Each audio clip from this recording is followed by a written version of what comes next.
The surf was pretty good. All right, I think we're live. This still is off air. No, we're live. Nope, we're live. Oh, we lost him. Okay, I think he'll jump back in 1 second. But welcome everybody to the first episode of the Decred Roundtable. So this is a show where we have members of the Decred community come and discuss everything Decred. So this week we're going to be talking about things that have happened in the Decred ecosystem over the past week, some popular Reddit discussion threads on our Decred, and some other topics like the Bitcoin 2x fork. So why don't you guys go ahead? We'll go around and introduce you real quick. You want to start with you, Trace? Yeah, sure. So my name's Trace. Again, started really getting involved in Decred more recently, but found the project almost a year ago and have been really excited about it. Been working more on the business to business and VC and kind of hedge fund contacts and kind of bridging the gap between the money and the project. So it's been really cool. Awesome. Cool. I guess I'll go. My name is Nick from Vancouver. I got involved with Decred about 3 months ago. And before that, I was in B2B SaaS in marketing. And I'm helping just kind of learning more about the Decred project and participating in the community through some marketing efforts. Awesome. Hi, I am Solar. I've also been involved in Decred for about 3 months since the great alt boom of spring of 17. And my background is in a little bit of entrepreneurship, I guess.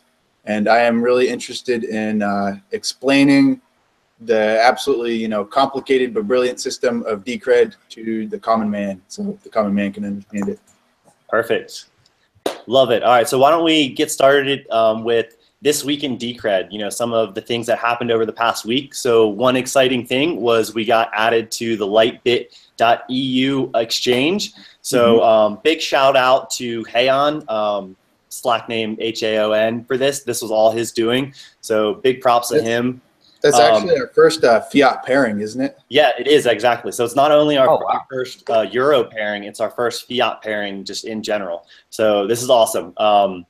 LiteBit.eu has about $1 million in daily volume, so it's great to be on there. So next up, we have the Decred Rocket team. So did you guys hear about this? There are Decred community members that actually sponsored a Brazilian aerospace engineering team in what's called the Spaceport America Cup. So pretty cool. Like shout out to, let me see who it was specifically. Really, we have a great Brazilian community. Do we? Okay, yeah, so apparently Slack member Dirk made the biggest contribution. So this is all community funded. And the Spaceport America Cup is basically a collegiate challenge where students from all over the world come and they try and build rockets, and it's a big competition. So there will be a rocket there with Decred branding. The whole team is decked out in Decred shirts. So, one way or another, Decred is blasting off into space. So that's pretty cool, I thought. That's fantastic. Yeah, let's hope it actually gets to the moon. The marketing I like to see as opposed to, these gimpy models at booths, Yeah, absolutely. What other type of event sponsorship do you guys think would be cool? Speaking of which, I saw the video of the rocket test that they posted in the Slack there, and it was really cool to see. I've been watching SpaceX for the last couple of years, and that's cool that we just have our own little sponsor, little space team building rockets too. Yeah, absolutely. So the video, we'll link to it in the show notes, but that was their first model, and their final rocket is supposed to be 10 times more powerful, they said. So it should be pretty cool. But this brings up kind of like a good topic of, marketing technique of sponsoring these types of events. So I thought what industries could we target? What other type of events could we target? Did y'all have any thoughts on that kind of thing? Yeah. So sort of tying into my earlier thought, our marketing efforts need to sort of reflect the culture of Decred, which is sort of cyberpunk, clever puzzles. It was the puzzles that sort of attracted me to Decred initially, which is completely stands out differently as opposed to, the scammy ads you see that are like, buy this ICO now and get 20% off if you buy in the first, 24 hours or whatever. My suggestion would be to sponsor more puzzles, more prizes, mathematical things, science things, You know, we're not like the hucksters. We're the people who would genuinely like to see other people do cool things in the world, even if it's not directly involving us. Yeah, absolutely. That's a good idea. You know, like kind of mental challenges or puzzles or computational puzzles and things like that. That's cool. What did y'all think? For me, like, I don't know of all the events that are out there so far. I actually just learned about BlockCon after it was kind of happening. But what I think would help benefit Decred is to, if not having a booth, at least sending people to various blockchain and crypto events to make a presence and network, and because you never know how like partnerships or involvement can develop, right? So I think just always trying to make at least a small presence continuously can really help build.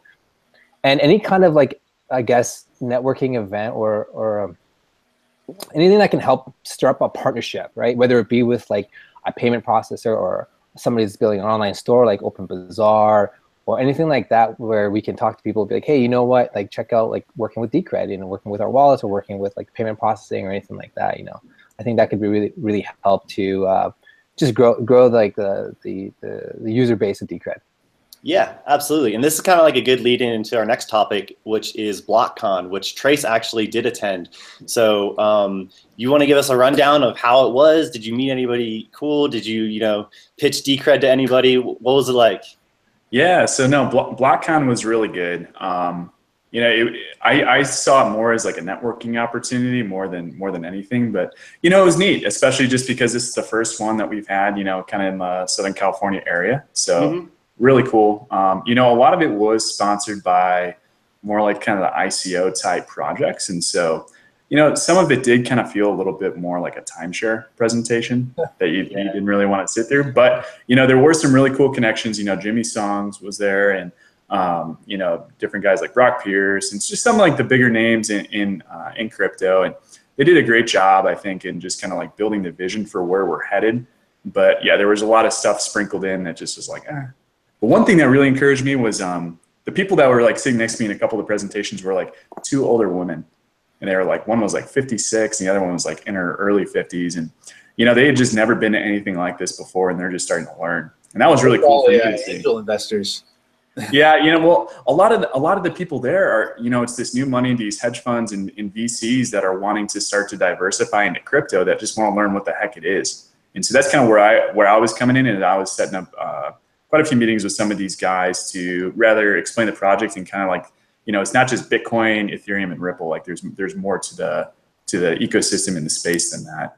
But no, it was cool. There was a lot of cool projects and a lot of cool people. Awesome. I'm not very familiar with BlockCon. What was the purpose of the conference?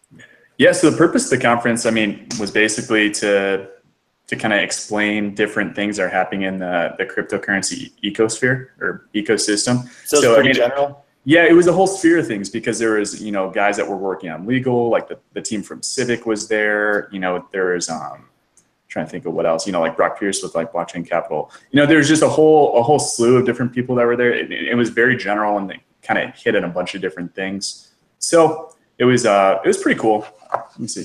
So I got my handy dandy blockchain convention agenda, but yeah, you know, like NEM was there, Swarm, you know, a lot of I think just like it was more to help get a snapshot into the cryptocurrency ecosphere. Right. And one thing that actually did happen there, right, was the World Crypto Network interview. Yeah. Did you guys check that out? Yeah. So it was actually pretty funny, because it was they were doing some live streaming throughout the day, and actually the people before that, they interviewed Pinkcoin, which is a pretty cool project, like more of like a philanthropic project. But before that, it was and it was a little controversial, because it was like this girl who was wearing like basically nothing. Like she was just like super scantily clad, and she was telling her story to Tone and those guys in Vortex and Jimmy about how she went from like being homeless to like being in this top 15 hedge fund and being like one of the managing partners. So it was kind of wild. I guess they did verify that her story was real and it was legitimate, but it was just like, it was very funny. But yeah, so underscore Tyler, he was able to do that interview, and it was pretty neat. Some cool exposure. Yeah, absolutely. So, Yeah. so for those of you who aren't familiar with what the World Crypto Network is, it's a YouTube show and podcast. It's a pretty popular one in the Bitcoin space, and it usually has Vortex, Jimmy Song, and Tone Days on there just talking about Bitcoin. And Tyler, who is the host of the Decred Assembly, actually went on and got interviewed and kind of represented Decred, and it was good exposure. I think he did a good job. You know, especially Tone. He's a known Bitcoin maximalist, so anything that's not Bitcoin, he tends to have a hostile attitude towards. But I think like Tyler did a really good job explaining Bitcoin, explaining the use case, and kind of Tone would ask the hard questions, but Tyler did a great job answering them all. Yeah, and you know what, Tone? No, go ahead, Nick. Sorry, go ahead. Oh, I took a look at the video, and it was great. I also agree that Tyler did a really good job. I didn't know of like the Crypto Network or Tony Vay's, but my objective, like first impression of it was like, you could kind of tell like he was like right off the bat, he was basically saying like, oh, so what's the difference between Bitcoin and Decred? And for me, that struck a chord because I find like that tends to be like a recurring issue, where it's like people don't really understand what Decred is. There seems to be this lack of like, or this like misunderstanding, or this lack of like being able to like understand like the differences or the added value that or the Decred offers and stuff like that. So, but yeah, I think Tyler did a really good job. Although as soon as he was about to jump in and talk about what Decred is, or at least explain it, like the video kind of cut out. Yeah. And then it came back to like Tony talking. So I'm like, oh no, like. Well, but. Do you want to take this opportunity to kind of like explain to the audience what Decred is? I'm sure a lot of them know, but maybe some of them don't. Like, what's the value proposition? Right. Okay. I'll just kind of sum it, because I think it's not complex. It's a comprehensive thing. But for me, like I've been working on like being able to describe it like, you know, as simple as possible. And for me, I think the biggest differences between Bitcoin and Decred, and at least why Decred was created, was because Decred has like embedded into it or built into it a balanced governance system that can help like prevent certain issues that are arising from like the way changes can be made to the infrastructure. And I think that is like a big difference. Now there's a lot more underneath that, but that's kind of how I'm able to tell that to people, to get them to like start looking into what Decred is and the technical differences. But yeah, what's the problem with Bitcoin that makes Decred necessary in some people's minds? So the best example I can tell people is, for example, let's say you're a developer for Bitcoin. You have this great idea on how to make the network way better by by increasing transactions and reducing fees for users. Now that sounds like a great solution for users, and let's say a lot of people want to do this, right? They're on board, but the people who can decide if this change gets implemented are miners. And so if a change is kind of counter to the incentive of a miner, which they make a living off of fees, why would they vote for that change? So there seems to be kind of an imbalance between the voting powers of one party in that crypto sphere versus other parties in that crypto sphere, and that can, I guess, hinder progress and development. Yeah, kind of the way I look at it is that the cryptocurrency ultimately is supposed to benefit the user, right? You have these competing interests, the miners, the businesses, the developers, but in the end, they're all supposed to be serving the users. But in Bitcoin, there's no actual mechanism to see what the users want. And so you get kind of these ad hoc mechanisms like Twitter polls, or in the user-activated soft fork instance, having your own Bitcoin node signaling a certain decision. But they're all like this roundabout way of actually seeing what the users want. And the best solution that they've come up with so far is futures to let the market kind of determine what will happen. Or for the example, in the Segwit2x fork, there are futures where you can see which chain it's trading at. So that's the best way they've come up with so far, but it's still this indirect roundabout way of just asking the users. And so Decred has a mechanism to actually see what the users want and what they're thinking. So yeah, absolutely. This brings up a good segue into the whole Segwit2x debate. And I think a good thing to talk about would be, let's say that this situation, what's happening in the Decred ecosystem. You know, how would it play out? How would it be different? Because I think that will do a good job of highlighting kind of like the benefits of Decred. Well, so let me just start out real quick with just giving a brief background of what Segwit2x is for those people who may not be familiar. So this was an agreement that was made back in May. It came out of a meeting between some Bitcoin business leaders and Bitcoin miners, and it was supposed to be a solution to the stalemate that had evolved in the Bitcoin ecosystem between the miners and everybody else. And so what the agreement stated was that if the miners agreed to upgrade or to agree to implement Segwit by a certain date, then a couple months later, then we would double the block size from 1 megabyte to 2 megabytes, right? And so Segwit was implemented, and now come mid-November is the time where the community is supposedly supposed to double the block size, but it's creating a lot of controversy within the community. So do you guys want to maybe explain how this same situation might play out in Decred, how it would be different? Yes. For the users watching this at home, maybe live or later, go to your browser of choice, type in voting.decred.org, and that's how we solve our problems. You can see right now we're voting on the implementation of Lightning Network. So everyone who owns Decred is a shareholder, sort of, you can imagine like a stakeholder governance in a corporation where all the shareholders get to vote. So there's no Twitter polls, there's no fighting over hash power. We vote. And as you can see right now, currently 99.45% of the votes are in favor of implementing Lightning Network support. So obviously, almost everyone's totally in favor of this. But if it wasn't for this on-chain voting system, maybe one dude with $1 million on Twitter could AstroTurf Reddit and Twitter and everything and make it seem like it was a 50-50. They seem like there's more controversy than there actually is. So our real, we really know what Decred stakeholders want. There's no controversy. There's no AstroTurfing, and we're solving our problems. Yeah, exactly. So we have this voting system. So let's say that a Decred mining cartel has formed, and 60% of the miners want to hard fork for something, but then the users through voting have said, no, we don't want a hard fork. Like, how would that scenario play out? What options do the miners have? What are the potential scenarios? Yeah, so I can speak into that a little bit. So with each of the blocks, so the miners, the proof of work miners are actually required to have at least 3 tickets on each block. And the ticket, for those of you guys who don't know, is kind of how the proof of stake system works. So there's X amount of Decred that are in circulation. So about a third is tied up in tickets, or that's the goal.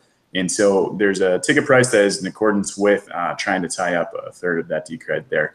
And so how it works is you would stake your ticket. And on that ticket in your wallet, you would vote yes, no, or abstain towards whatever change is happening. And then as you're, in order for your tickets to vote, the proof of work miner actually has to mine the block. But in order for them to mine the block, your ticket has to be, tickets have to be pulled on the block. But in order for the miner to get the full reward, you have to have at least, they have to have 5 tickets. 5 is the max, but they need to have at least 3. So they can never usurp the proof of stake users. The proof of stake is what ultimately makes the decision. And they required, in order for the block to be valid, to have some of those tickets on the block. Yeah. So what he's saying is, if the miners are misbehaving, us as users can actually say, no, we're not going to validate your blocks. You don't get any block reward. Right. They're incentivized. They're incentivized to have as many tickets, that maximum of 5 every time. So the consensus is always going to be shown by the community and the people that are staking. Exactly. So basically, they have if the miners disagree with the users, they have 3 options. 1, they can go along with what the users want. 2, they could still hard fork the Decred chain, creating a new chain, but because they'll still need to have their blocks validated by that same proof of stake pool, then that means that their blocks, they're not going to be able to get the votes they need in order to validate those blocks, which means they won't be able to keep adding blocks to the blockchain and the chain will fail. And then the third option would be to just fork the code base and create a whole nother altcoin from scratch, but the transaction history would start over. And at that point, it's not really like a contentious issue. Anybody can do that at any time, and it's not going to affect the Decred chain. Yeah, forking Decred would actually be incredibly difficult, because say you make this other chain, you're trying to mine your blocks on this new chain, but you still need all the ticket holders from the old chain to validate your blocks. So you'd have to be willing to suffer through a period of like 4 months without getting any block rewards on your new chain, you know. Tons of orphan blocks. It wouldn't be economically viable, and So ultimately it'd fail. Yeah, we're in the age of Bit Gold and 2x and Bitcoin Cash right now, and you know, some people think it's free money, but I think, you know, it's basically debasing the currency. You know, it's like inflation. You know, that's why a lot of us are in crypto in the first place, is because we don't like things like, you know, quantitative easing or money printing or whatever. We want our money to not lose value to inflation. And in my mind, all these forks are basically like a sort of pseudo inflation. Whereas with Decred, there's, you know, the chain is like sacrosanct, and there, you know, is coded into the chain what the real chain is. Yeah, but I will say that hard forks are not necessarily a bad thing. In the Decred network, the hard fork is a good thing and is vital to the network. Right. Oh yeah. So we got to clarify there. Yeah, good forks and bad forks. So in Decred, typically, say when Lightning Network is implemented, our hard fork will be like a fork with one tine. So it's still called a fork, right? But yeah, no, absolutely. Don't be afraid. It's just not a contentious one, right? You just got to differentiate between the two. Yeah, there's a stigma. There's a stigma with them, and it's like just like Monero. It's like they fork all the time, you know, and it's not a bad thing. It's necessary for the network to move to the next protocol. Awesome. Well, I thought that was a pretty good discussion. Moving on to the next topic. This is kind of exciting, and I think both Solar and Trace are involved in this, right? The announcement of the Decredible store, where you can get Decred shirts and apparel, right? Can you talk a little bit about that? So that's actually a little bit separate from what we would be doing. So that Decredible one's actually not the official store, but it is one that you can get some great Decred apparel. So definitely check it out. Okay, so we're gonna have multiple stores, right? Yeah, we're decentralized. So if you want to open up your Decred store and take Decred and, you know, sell swag, go for it. Awesome. So there will be multiple stores where you can get your Decred swag from in the near future. Cool. So that's kind of a recap of a lot of the things that happened over the past week in the Decred ecosystem. So there were a couple Reddit posts in the r/Decred subreddit that I kind of wanted to bring up and talk about, because there's quite a lot of discussion on Reddit about them. So I wanted to get y'all's opinions. The first one would be the we need Bitfinex, Bitfinex needs us. And this was basically pointing out that Decred isn't on very many exchanges and we need to get on Bitfinex. What is y'all's opinions, thoughts on this whole topic? Nick, how about you? Okay, I didn't actually see the discussion, but I do have a viewpoint on just I guess the whole nature of just getting listed and on as many exchanges as possible. I think that's great. Yeah, I think it's great to get more exposure for the currency.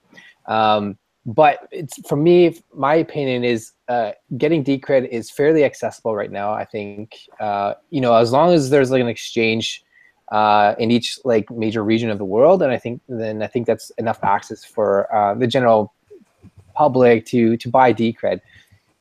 I don't think it's really necessary to make sure that we're on every single exchange at this time, at least not yet. I think maybe there's more beneficial to focus energy elsewhere, or improving wallet UIs, or getting partnerships, or again with payment gateways. I think those are maybe more necessary than just getting onto exchanges. Yeah, absolutely. I can see that. And Decred is known for having just a very, very strong developer team, and some of this other stuff doesn't get as much attention. So this is actually an area that I started getting interested in working on for Decred a couple weeks ago, just because I saw that the main two exchanges that Decred is traded on is Bittrex and Poloniex. And we just got our first fiat trading pair this week, which is exciting, but I think there's still a lot of room for improvement. So I started doing a little research, putting together a plan, a strategy for targeting certain exchanges. And basically what we came to find out is that the big exchanges that we want to get on are obviously Bitfinex, Kraken, and BitHum. So Bitfinex does the most US dollar fiat trading, Kraken does the most euro fiat trading, and then BitHum does the most South Korean fiat trading, right? So those are the big three, but we're not quite at the point where our daily volumes are big enough to potentially get listed on these exchanges. And so we kind of started with a strategy of targeting some smaller exchanges that include HitBTC. Well, HitBTC is one of the larger exchanges, but it's mostly crypto to crypto and not fiat pairs, but HitBTC, Livecoin, Gatecoin, and BitZ. So like I know there's a lot of concern in the user community about getting on exchanges. And so I just wanted to, let everybody know that we are actively working on this. We're making progress with all the exchanges. We're reaching out, we're sending in applications. So it is something that we're working on. At the same time, we are very decentralized. So if you want to get on a specific exchange, you want to make the effort to do it, and we'll pay you. Exactly, right? And so that was like my whole mentality, right? I hadn't worked with the marketing team before this whole kind of targeting of exchanges that I'm doing now. But one problem that we are facing is that a lot of these exchanges require listing fees, and these fees can be very, very significant. Like we're talking in the hundreds of thousands of dollars, right? And so one of the things that's slightly holding up this whole process is just the fact that Decred is in the process of becoming a DAO. So the current leaders, they don't necessarily want to make the decision to spend hundreds of thousands of dollars without the community input. And so, because that really should be a community decision. And so right now, some of those exchanges have been put on hold until we get the proposal system launched. And then once that proposal system gets launched, we'll be able to submit proposals and have the actual Decred holders vote on it. And yes, this will delay us a little bit. I personally would like to get on as many exchanges as fast as possible. I totally understand that mentality, but things we are doing to prepare for when the proposal system launches, like establishing contacts at all the exchanges, getting all the requirements, already filling out the applications and sending them in. Like we're doing all of these steps necessary, kind of this prep work, so that the proposal system, when it launches, we can hit the ground running and just get these, let the Decred users vote on it as soon as possible. So ultimately, getting listed on some of these exchanges may be pushed back a couple of months until the proposal system launches. But in the long run, I don't think that it will necessarily be a big deal. So yeah, that's kind of a rundown of the whole exchange situation, and I just wanted to give the community an update. Yeah, we do have I think some that's a very updates. appropriate way. Sorry, I just want to say I think that's a very appropriate way to approach that listing on all these exchanges and putting up or waiting at least for the proposal systems to come up so you can put it up there, and then people can understand what is involved in getting listed on these exchanges and the cost and everything. So that's fantastic. Awesome, glad to hear that. Okay, so the next Reddit post that I wanted to talk about was the how does DCR plan to challenge BTC's network effects? So this one also had a lot of comments on it. Did you guys get a chance to check it out at all? Mm-hmm. What were y'all's thoughts on some of the whole thread? Or do you think Bitcoin needs to challenge, or Decred needs to challenge Bitcoin network effects? If so, how would it do that? Yeah, so that's a tough one because the network effect has the potential just to overrun the whole ecosystem. If Bitcoin gets so big that people don't care that it's slow, or the transactions are expensive or whatever, because they're like, well, it goes up 10% every week, so who cares? So I guess regarding the network effect, in my mind, it's sort of the long game. We have to wait till there are problems now, and use these problems with Bitcoin to take advantage of them and lead people our way. So right now, the forking issue, saying look, this is a government or a governance problem, and we are solving the governance problem.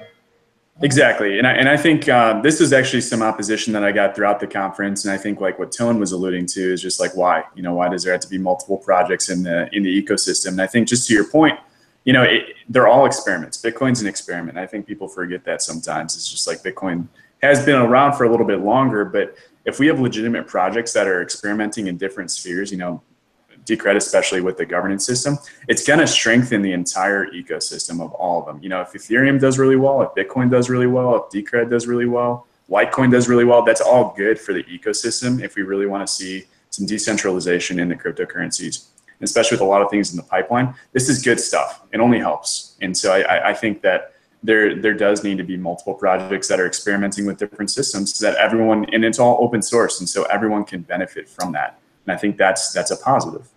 Yeah, it's like atomic swaps. You know, atomic swaps have been getting implemented all over the place, and Decred's not even getting that much credit from it, which is fine. It's open source, but you know, that I think that's kind of what we're looking towards and what things are going to be like going forward. Yeah. So regarding challenging the network effect, I think, you know, many of us in the Decred community do see Decred as a viable competitor to Bitcoin itself. Which to a lot of people outside the community probably sounds really, you know, cocky or crazy, or, you know, because everyone wants to believe that.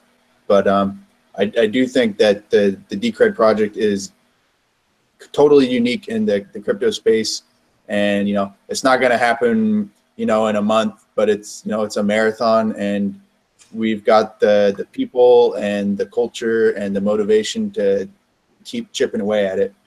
Yeah, I agree with kind of like that mentality of, well, so in my view, if something were to happen to Bitcoin and something were to kill Bitcoin, right, Decred would definitely be a competitor for store of value. But, you know, I don't necessarily think that Decred and Bitcoin, I think they can both be successful. I don't think they necessarily have to compete. Like, we don't necessarily have to compete with Bitcoin's network effects. So in my opinion, right, Bitcoin is a store of value. And what makes a store of value is it doesn't necessarily have to have the fastest transaction times. It doesn't necessarily, you know, need to have the lowest fees. What it needs to have is the best security and the longest history of having, you know, integrity on the chain.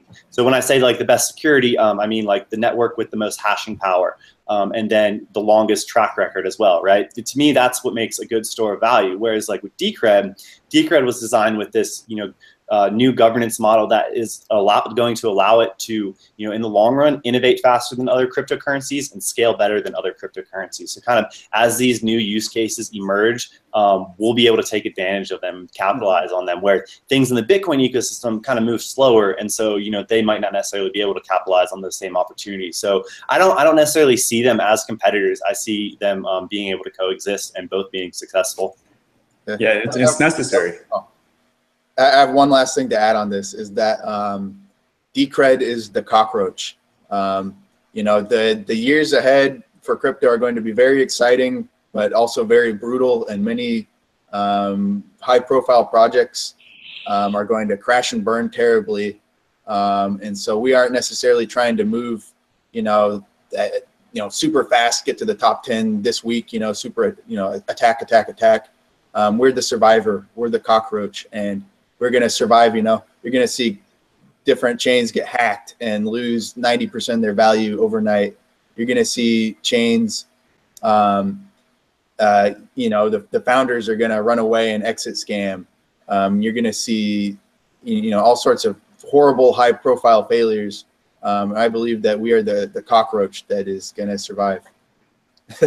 Yeah, absolutely. But Luke, one of the things that you mentioned is just the maneuverability of the network, which I think is going to be huge for Decred, because you know, not a lot of people realize that, you know, not only do we have Lightning Network in the pipeline, but we have, you know, some privacy protocols that are going to be coming through, you know, in moving this thing to be more of a transacting tool, and on top of you know, timestamping technologies, and how fast we can get to those things is, I think, really what's going to set Decred apart from Bitcoin. Because I mean, just look how long this scaling debate has gone on.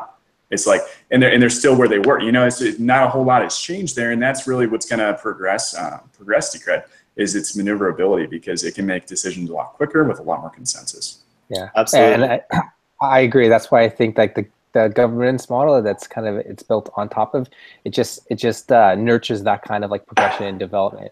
Whereas like with Bitcoin, it just seems like it's going to be continuously like slowed down with the internal mechanisms of trying to decide what to build, when to build, what order, and stuff like that. I think yeah, and in the long run, I think with Decred, even like with Litecoin, they're going to be able to progress and build up more and more technology on the blockchain much faster and with efficiency as it scales.